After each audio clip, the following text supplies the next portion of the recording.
اللهم صل وسلم وبارك على سيدنا محمد وعلى آله وأصحابه أجمعين. ازيكم يا حبايب قلب، عاملين ايه؟ يا رب تكونوا بخير.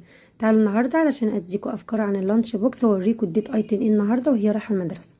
ده كيس بيج ب10 جنيه بالجبنه المتبله، وكمان ده كيس جاجور ب5 جنيه، وكمان دي ازازه راني ب17 جنيه، وكمان دي قطعه من الكيكه دي انا اللي عاملاها.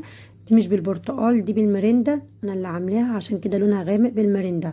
هنزل لكم طريقتها خطيره ونزلتها قبل كده على القناه، وكمان دول 2 من الاستفندي ايتن بتوريكم الكيكه اهي.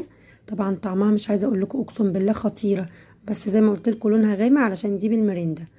وكمان اديتها 2 من الاستفندي، وكمان 2 سندوتش من اللانشون، وكمان 2 سندوتش من الجبنه الرومي. طبعا ادوا اطفال كل هما بيحبوه. ايتن هي اللي بتختار هي عايزه تاخد ايه، وانا بعمل لها اللي هي عايزاه، فهي اللي اختارت كده.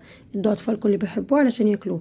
يبقى كمان دول 2 سندوتش من اللانشون، 2 سندوتش من الجبنه الرومي، و2 استفندي، وقطعه من الكيكه، وواحده راني، وكمان واحد بيج ب10 جنيه، وكمان كيس من الجاجور ب5 جنيه. رب يكون افكار النهارده عجبتكم. ما تنسوش تعملوا لايك للقناه وسبسكرايب للقناه عشان يوصل لكم كل جديد.